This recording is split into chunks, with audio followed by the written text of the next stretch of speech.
My name is Irama Mankatah, and I belong to the tribes. Ooh. Can you hear me, guys? Yes. Oh, okay. Yeah, Irama, founder, creative director, all of that of the tribes. Yeah, is that a cool enough intro? Larry, you can go.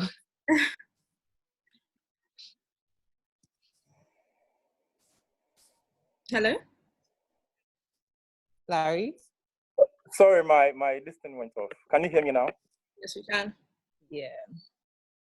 Okay, yeah, so I'm Larry Jafaru. I'm the founder of Larry J. Larry J is a unisex Ghanaian brand of ethical fashion clothes and accessories. I founded the brand in 2012, making just fashion accessories. So I introduced clothing in 2017, and I debuted my first spring summer collection in 2017 as well. So the brand is generally inspired by nature, various African cultures, and arts. So it's our sole mission to become like a sustainable brand. I mean, a brand that will work with local craftsmanship and also, do as well to help the environment. All right, great. So I just wanted to find out how you guys have been doing so far. I know that I was having discussions with Larry, and I just wanted to know how it's been since, obviously, I think Ghana started their lockdowns before we did in Nigeria. So how has that been for you, the COVID-19 pandemic? Okay, so we've had to stop production. We've had to lock down our physical store because we had to like follow with what the government is saying here. I mean, social distancing was key for us as a brand, so we had to follow all of that, and then we sort of laid off all our workers, our shop attendants, and also one of our tailors. We've had to lay them off for a while until this pandemic is over. Yeah, and Beatrice. Yeah. Yikes. For me, so our workers are everyone is in isolation and everything. We're all chilling inside. But luckily, I was able to make a bunch of stuff right before the whole lockdown thing. And I was able to like shoot them and stuff. So it's okay a bit for me because I'm just indoors chilling and like posting once in a while and all of that. Like it's a cool process, but I know it'll get tiring at some point. Yeah. Yeah, workers are cool. Everyone is chilling. Like everyone is, taking care of themselves first. So that's what's really going on. There hasn't right now. There hasn't really been a big change to your business. For sure. No, there has been like even attending Lagos Fashion Week, like we're supposed to, like little things like that, like little events that we're looking forward to have been canceled or postponed. So that sucks also. Yeah. That's great. So yeah, I sort of want to talk about the work you do because I know that you do a lot of indigo dyeing.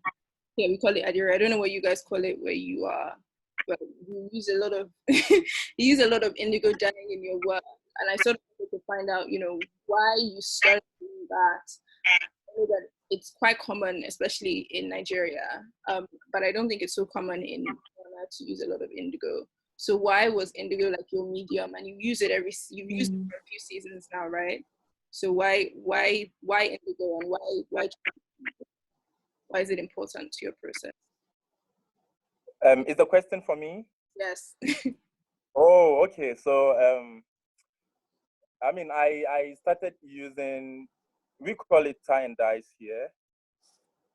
So I started using tie and dye because it's durable, and also sort of like provides job creation for the indigenous people here. I mean, it's very distinct in its own way.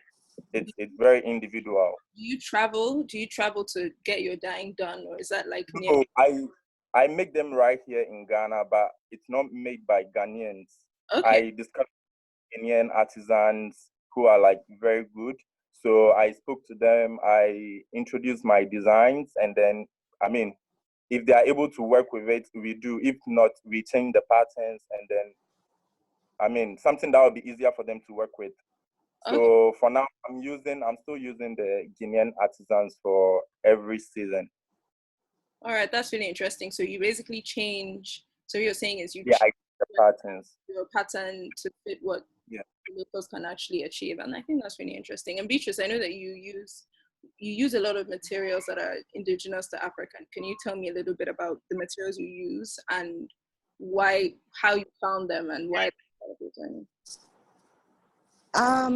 So far we use mud cloth, indigo, baule, and fugu from Ghana. So these fabrics are from West Africa so far, but basically our plan for the brand is to put Africa on by basically sourcing fabric from different parts of the continent, because you find that when you go to any country in Africa, like there's different variations of fabric that the people make.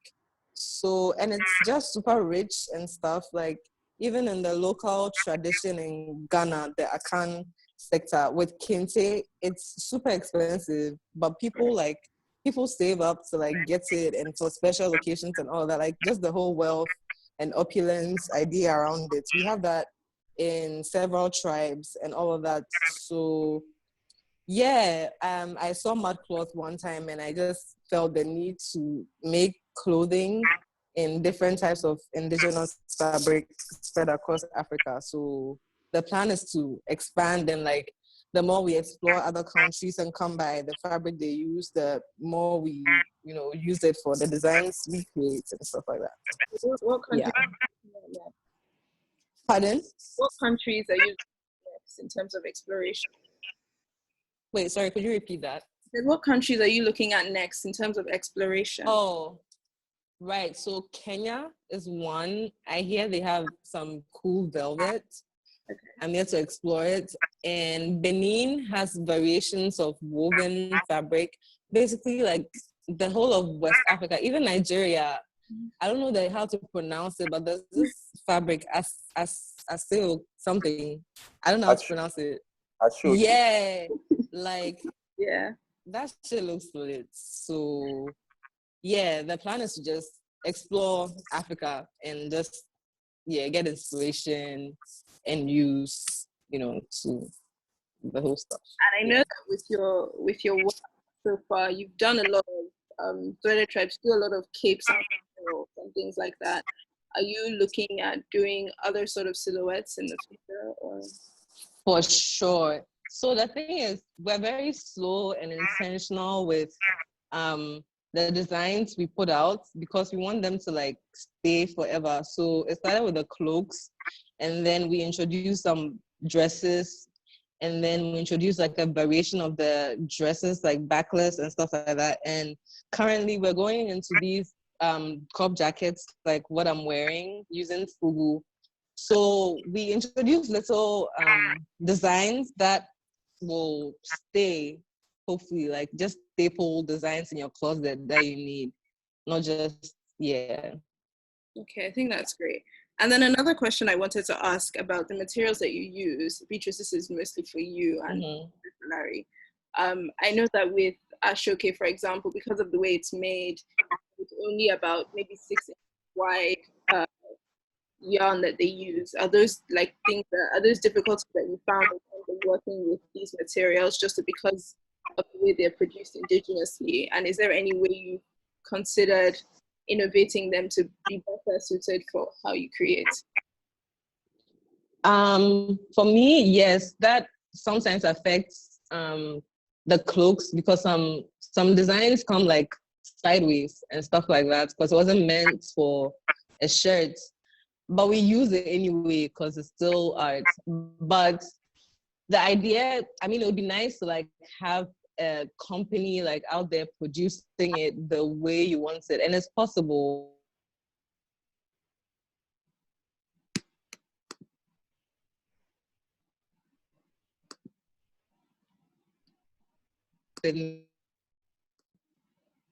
Yeah. And Larry, how about you? Do you find it do you get any challenges when you're working with tie-dye? Okay, so my tie-dye fabrics normally come in 4 yards, and I mean, like normally when we buy like this Western fabrics, they come in any yards you want. I mean, it could be 300 yards in one, maybe 100 yards in one. But with these fabrics, they come in pieces. Mine actually come in 4 yards, but I've not really noticed any challenge. Even if there's a challenge, because of the love I have for it, because of, I mean, like me wanting to use it for my brand, me wanting to be my brand signature, I don't really, I mean, like, I don't really find any problem with it. I try as much to work with it anyhow it comes. Yeah, so far I haven't really encountered any challenge with the way my fabric comes. That's great. So the only problem with indigo is sometimes like it's bleeding. Yeah. When it washes away like so fast. But I mean, it's something normal. It's normal with most handmade fabrics. It's normal. So you just need to have the right wash cares for it, and you are good to go. For myself, the ones I use personally, I don't really wash them because it's not something. It's actually dark in nature, so it's not something that would like generate some form of dirt or anything. So mostly I just dry them. That's what I do. Okay, that's great. So I want to talk on new projects as well, because I know both of you, Beatrice, you already said that you finished shooting and you had done everything before the lockdown. I know Larry didn't get as far as that before. So I just want to find out about, your latest work and sort of what your new season work is about. What you were trying to achieve with that. Larry, do you want to go first? Okay, so yeah, I mean with my autumn winter 2020, I themed it nomad, and this was inspired by our consumers, the Larry J man and woman. The Larry J man and woman is unique and individual. Um, they like to travel around the world. They like to tour. They like to learn about people and their cultures. They are very like distinct in their own way. And so they sort of like inspired us to do like this collection. They like to find beauties around the world. So I mean, I'm like, okay, why not do something that would like really interpret my consumers? So that's the brain behind my autumn winter 20. That's really cool. And Beatrice, how about yours? Okay, so low key, I might have exaggerated a little. When I said I'm done, so I with the clothes, it's basically like a capsule collection, like once a month thing. So just so there's a stable supply of those, and then we experiment like within then. So what I meant by I'm done is I'm done shooting last month's capsule. So basically online has like stock, like the things that we had to do in terms of production and shooting and all of that. We managed to do it right before the lockdown. So that's done. But in terms of collection, like I feel like I have ideas and plans. But this whole corona thing, it's slowing things down a little bit in terms of execution and stuff. So all you can do is think really right now and put things into place. So I mean, but there's a collection coming up in like June if things go well, where it'll be like, yeah, a variety of things. I'm still like birthing ideas and putting things together. So yeah. I think that's really interesting. So how many collections do you make in a year? And when we say collections, how big are they? Because it's something that we've been talking about for the past few years, about, designers that are making 10 collections a year with 60 looks. Yeah. How many collections Yeah. are you following that summer, spring, autumn, winter calendar, or are you basically dancing to the beat of your own drum? And how many pieces are in these collections, and how much do you produce in terms of what your customers? Okay. So from the time I started the brand and everything, I never followed spring, summer, autumn, winter, none of that, because for one, in Ghana we have two different, in West Africa we don't have autumn, winter and stuff. So it didn't really make sense to me, like an Afrocentric brand doing all those things. So I'm very like random. I feel like people, it's like the energy, the mood or whatever. So whatever feels right to produce and put out, we do that and put it out, and it resonates with people on some kind of level, which has worked for us so far. So I'll say, I don't really call them collections. It's just like restocks. So there's like a major restock like every month or every other month. So let's say 6 times in a year or 7 times, that's a big restock.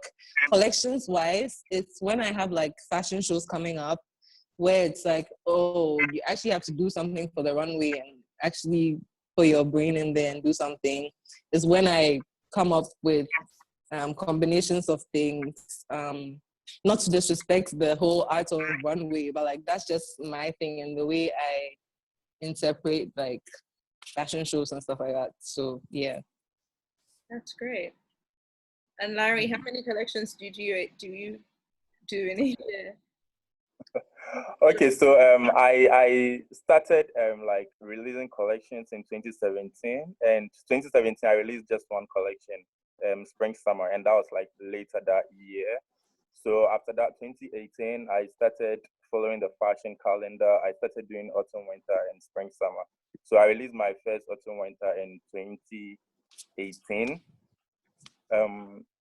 Sorry, no, I released my first autumn, winter in 2019. That's when I started like following up, and it's because of my consumers. Sometimes they come around, they ask, what do you have for this season? What do you have for this season? So with that, I'm able to like differentiate. I'm able to tell them, okay, this is what I have for this year's spring, summer. This is what I have for this year's autumn, winter. And I mean, I have no problem if you release one collection. It all lies down to what your brand stands for. It all lies down to who your consumers are. So, I mean, if you feel like releasing one, that's fine. If you feel like releasing 2 or 3 a year, that's fine. It's all about who your clients are. So, I think that's a great point about, creativity driving consumption as well, in the sense that you want to be creative and you want to produce and you want to bring things out, but also considering, the consumption of your customers. Are you forcing them? Are you tempting them to buy every 2 weeks or every week? And are these things that they need? And especially because both of you are using materials that have, have stood the test of time. We know that it's a Larry J piece isn't like a 3-month piece. It's not fast fashion. And you guys are threaded tribe. So we know that we also kind of need to be we sort of need to consider how much consumption. But the thing is, I have like pieces that are not like part of my collections. I mostly produce because I have a store. I have like stockists, so I have pieces that are not part of my collections. I produce like capsule collections, normal, regular shirts, pants. I mean, with different fabrics. Yeah. But with the collections, yeah, it's twice a year. That's great. So we sort of have a question, and this person is asking, well, what changes do you expect to make your process post-pandemic? So you know that the current state that we're in now, I know you said you've had to let go of some people. What do you think is going to happen after the pandemic in terms of the way business is going? Do you think it's going to go back to business as usual, or do you think that you're going to have to use a smaller team, or if it's local, are you going to have to keep everybody local? I know Beatrice, that's a question for you. So how do you feel your process is going to change post-pandemic? Okay, so I don't really think my process will change post-pandemic because I mean there's still a lot to produce. So it's not really like I wanted them to like go, but this is the new normal. We have to like social distance, we have to obey the law so as to not really spread this virus around. So I mean it's not that my process will really change post-pandemic. It will still be the same. They'll come back to work and everything will just go as normal. How many people, Come again? how many people are in your team? Okay, so in-house it's myself, my shop attendant, and currently my tailor. Okay, so that's Outsource, yeah. But those I outsource are a lot. I mean, I work with a lot of people outside. and Beatrice, how do you feel like your process is going to change post-pandemic as well? With regards to physical activities like production on the ground and photo shoots and stuff like that, I feel like it'll come back to normal. But I feel like there's a major shift happening in the world in general where our thinking is changing and things are warping slowly. So that's where I'm at, like with taking time, using this time to like, I don't know, just think and expand on creativity and all of that. So maybe post-pandemic, I'll learn something during this pandemic that might change my process, but there hasn't been anything drastic happening that I think will change anything really post-pandemic. I feel like things will go back to normal, but it'll just be thinking that will change. Yeah. That's great. Yeah. Sorry.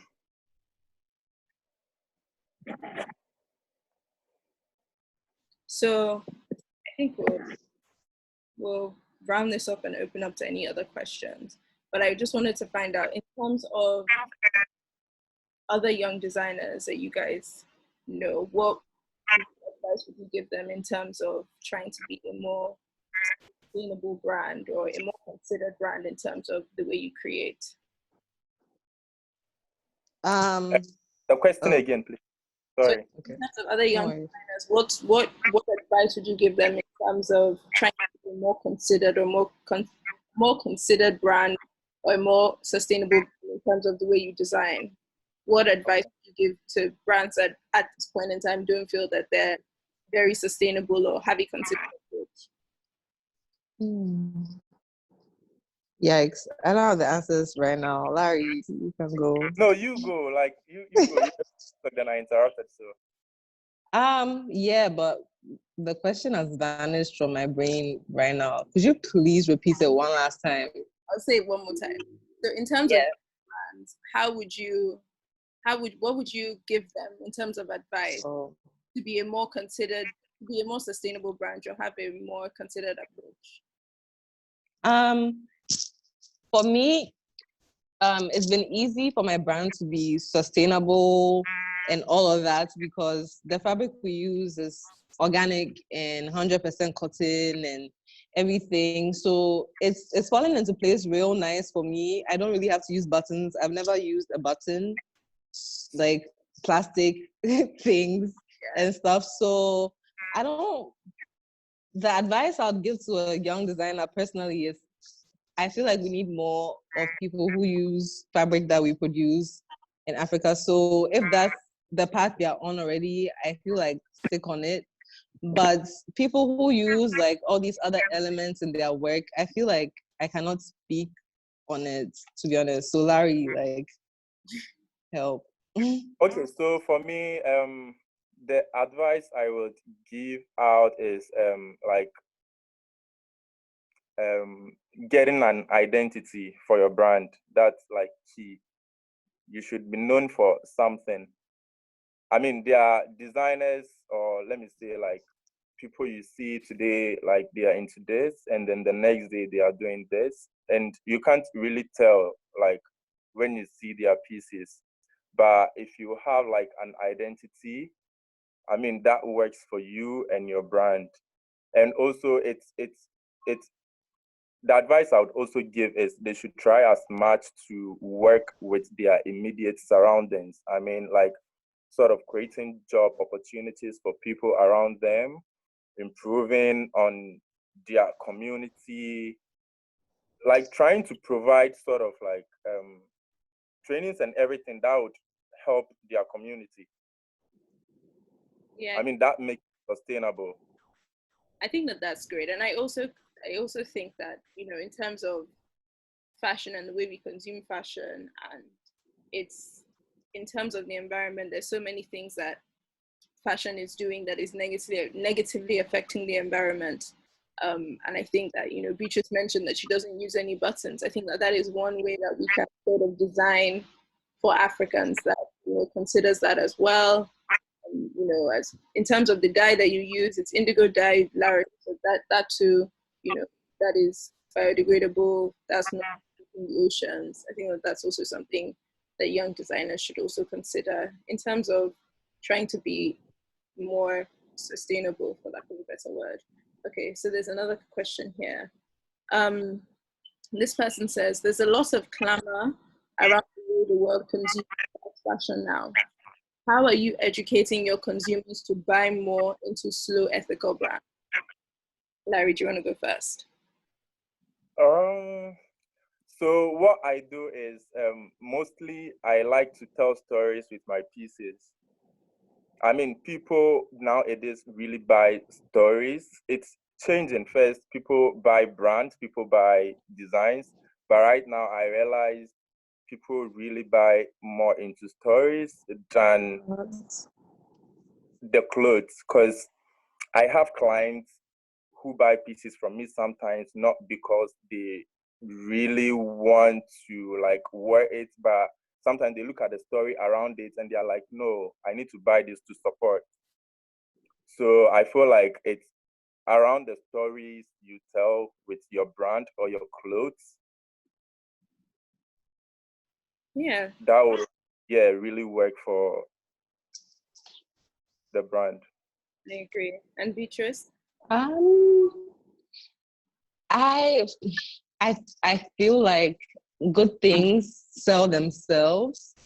So personally, I think it's just my job to create and put it out there like with intention. So if it calls out to you, you get it. If it does not, that's okay too. So I don't really put effort into convincing people to buy into brands because I feel like everyone has had their struggle and their journey to reach where they are. So, but I mean, it's important to buy like within Africa and you know, made in your country stuff to support the economy in general. So there's that, but I don't really I do things intentionally, like just do the work and then whatever like you deserve or like whatever message you're trying to put out there will reach whoever. That's the way I think about it. Yeah, I agree. I think that authenticity and obviously the power of storytelling is also very important. Yeah. Yeah. That is also what separates you from the next brand, and that's also what separates you from Zara and H&M. Facts. Another question. I'm an upcoming designer building a sustainable brand, but find it difficult to price my work. For example, I use clothes to tell stories, paint on them to reduce fast throwaway. So this is a question about pricing. So how do you find, and I know a lot of designers struggle with this, especially when they use African materials. How do you find, how do you measure the price of your work, considering man hours, travel, you know, materials?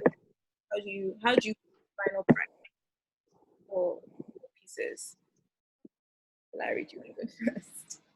Okay, so yeah, I mean, with me, sort of consider my cost of production, what went into production from fabric to the artisans I work with to other like small stuff I need to use, like electricity, transportation, everything, rent. I consider all of that. And then like every brand has its own markup. So you consider what markup works for you. So that's what add up to the cost of production. Every brand has got their own markup. So markup isn't what I can really disclose.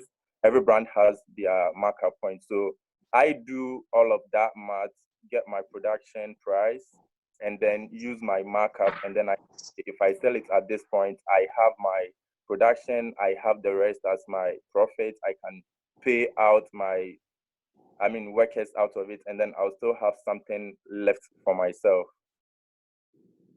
Okay, and Beatrice, what about you? So all Larry said is very valid.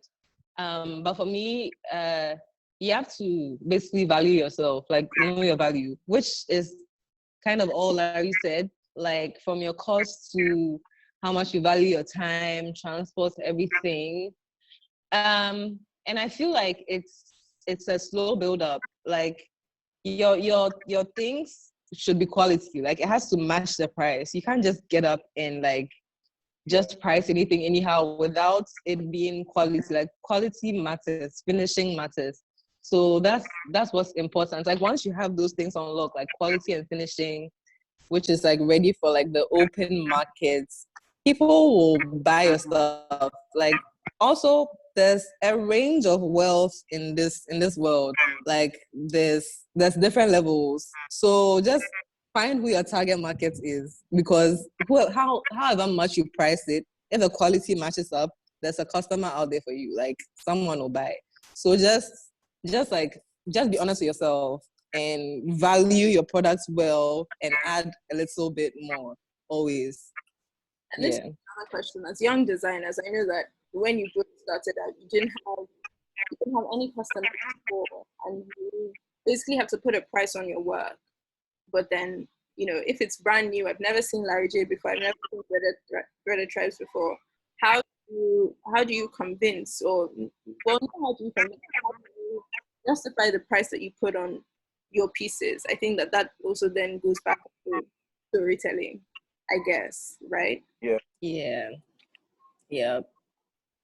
Great. So that's what, like storytelling really comes to play a part, because sometimes there are brands you don't even know, you've never heard of, but when you look at the pieces they are putting out there, okay, this is something to really tell a story. This is something like really cherish, or maybe this brand is doing something to like maybe repurpose the discarded or something. So whatever price sometimes you put out there, someone will really like invest into it because the person would like to support. So it's not always about maybe being like a new brand or being an old brand. Okay. Also, I'll say think about the international markets, like in relation to pricing and stuff like that. Like just think about the international markets as a whole and don't limit yourself to just like a little portion, because currency differences and all of that plays a role. So you want to have like a good neutral standard. Yeah. And I think another point on pricing would be that, with as Africans and as African designers, I think we take for granted how special we actually are. In the sense of your creativity, what you're putting out, the places that you're visiting. I don't think that, Celine is doing those things. I don't think they're going to one village in Nigeria to produce their collection. They're definitely not. And I think that as Africans, we also need to be able to put a price on that and also realize that it is very valuable. And if you're a young designer and you're producing in very small quantities, then that is even more valuable, because then what you're producing is exclusive. You're not doing it again. It's not mass produced. There's a lot of work that goes into it. So I think that even just justifying your price tag is something that you need to really stand behind. And once you put a price on it that you're comfortable with, and your storytelling matches, then people will definitely buy into it, because clothes are emotional, more than just, you know, the fabric and the lining. Yeah. So yeah, I think that is what we have to say on that question.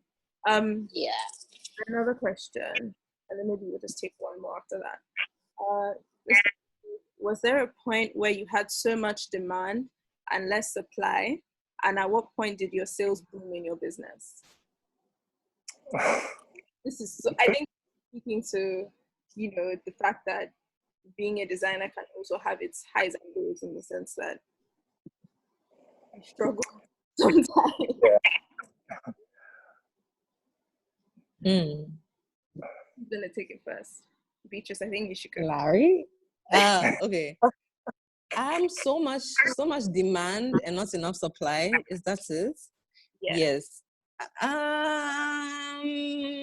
Yeah, maybe yes. Yeah, for sure. Like all the time. Because what I've learned in this 5 years, I think, or 4 years of doing this, is that the more stock you have, the more like wider your market is, the more people buy. Because you just have it. You just have options. So when I started, you know, you're flipping your capital. So you start small. And it's not necessarily like, I mean, yeah, there was a large demand because people want to see like options, but there are no options, like just a little options. So that was the point where there was demand, but like not enough supply, because we're still like building slow. Like I wasn't really one to be about investors and stuff like that. Like I like to build using my own for sure, and like get to a point before like all of that. So yeah, in the early stages there was that. And was there ever a time that business boomed? Yeah, a couple of times, a few times. Especially at trade shows, like these festivals and pop-ups, bro. So you did, yeah, like December, what you're saying. Pardon? You did very well in December, is what you're saying. You know. So yeah. That's yeah. And Larry, you? Okay, so I had that problem sometime last year. Was it last year? Yeah, early last year, after I released my autumn winter collection. Like I outsourced production. I just started with my in-house production, but then I used to outsource. I outsourced everything. So after my presentation, I had like an international order, and there was a time to it. So it was kind of like a bit large. So but there was time to it. So it was like there was a lot of demand, but the time was very limited. So it was a problem, but I explained it to this agent, and I mean, they understood. They are humans, so they also like understood. They gave me some more time to work on it. So it was like working back to back, no rest. So I used like a month or two to finish the order. And I mean, that was the time, apart from other trade shows like Irama said, apart from like the pop-ups, trade shows, I mean, during December, Christmas, that market really boomed. That was also the time like it really boomed for me, because that was my first international order. Apart from the stockist I work with locally here in Ghana and my store, that was like my first, like, yeah. Yeah, I think that's great. So here's another question, and this one is sort of about the communities that you work with. When it comes to products whose raw materials you get from very local communities that are in hardship, what plans do you have to take back to those areas and say, this is what I used your factory for, and this is what we would do to empower the community? So for me, like what you have to realize is that everybody is working. Like not everybody, but everybody has their like trade and stuff like that. So if you found a weaver, which I have like in the north, and I found them and I was like, oh my gosh, I'm so excited. I felt like I mean, they were excited to have me as well, but the excitement was not matching up because that's their job. Like, they know that they weave things for people to produce, make clothes with. So people are struggling in their villages and stuff like that, but everyone is kind of struggling, but there's no need to like go and be like, I mean, it'll be nice, it's cute to be like, oh, this is what you made and stuff like that, but there's no need to do that because they understand the work. Like, that's why they weave and produce all they produce. Even tailors, they have so many orders coming in from so many people. There's no need to like be like, oh, this is what you did. So yeah, like, we're all working, I think. But like, just for the fact that you're working with them and stuff is good for their upkeep and all of that, because essentially providing jobs. So yeah, there's that. Larry, you? Yeah, so for me, I feel like it's not mandatory for one person to like develop a community.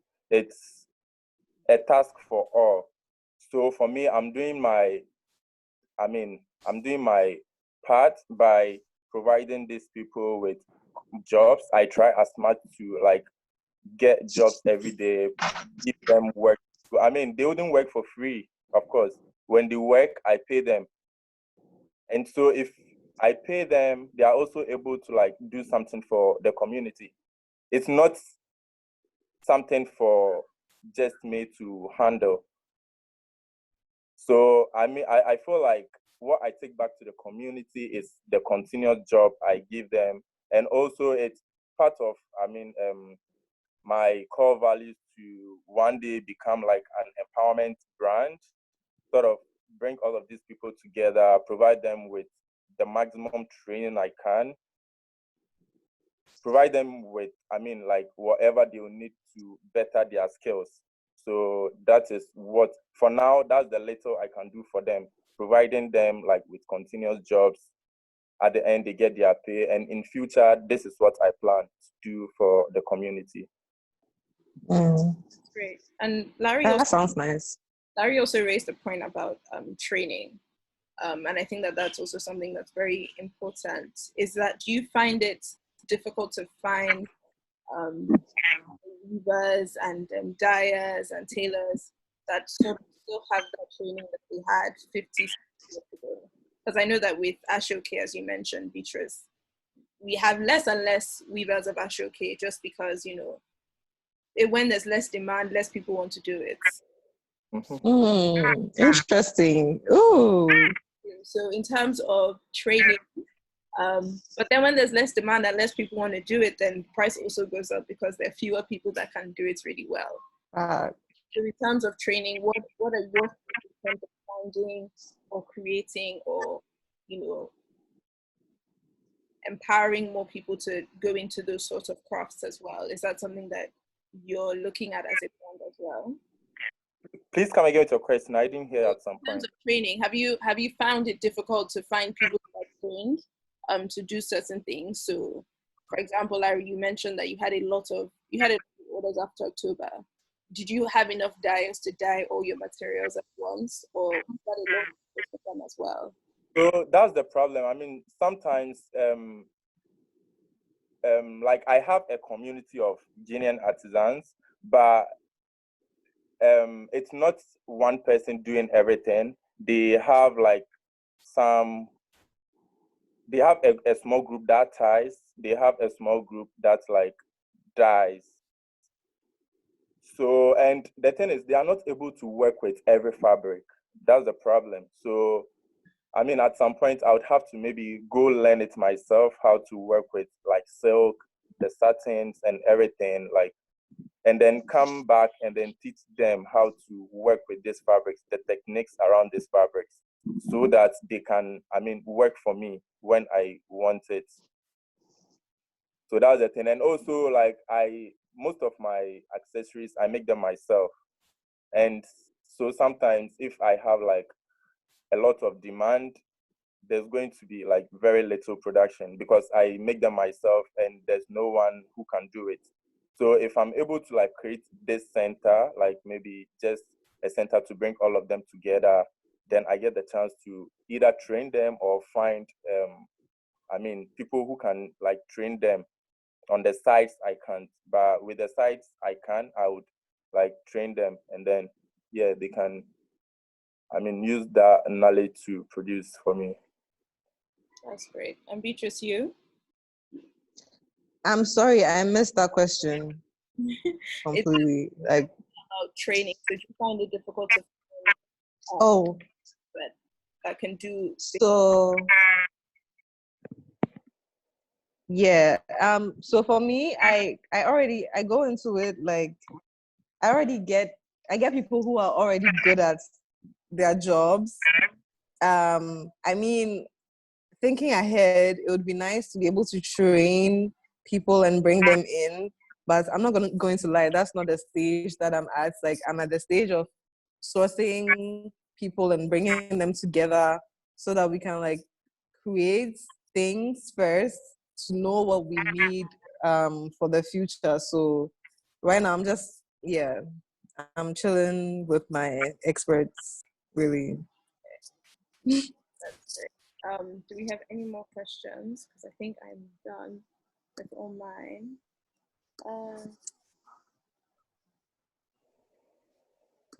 None. I think I will just close it off now. All right. Thank you so much. Thank you for everyone that joined in. Thank you for everyone that sent the question. Thank you, Beatrice. Thank you, Larry. Thank you. Thanks for having us. This was nice. Yeah, it was very good. Yeah, like I should do this more. It Thanks. was scary, was it? Exactly. Yeah, great. Thank you very much, everyone. Thank you. Bye.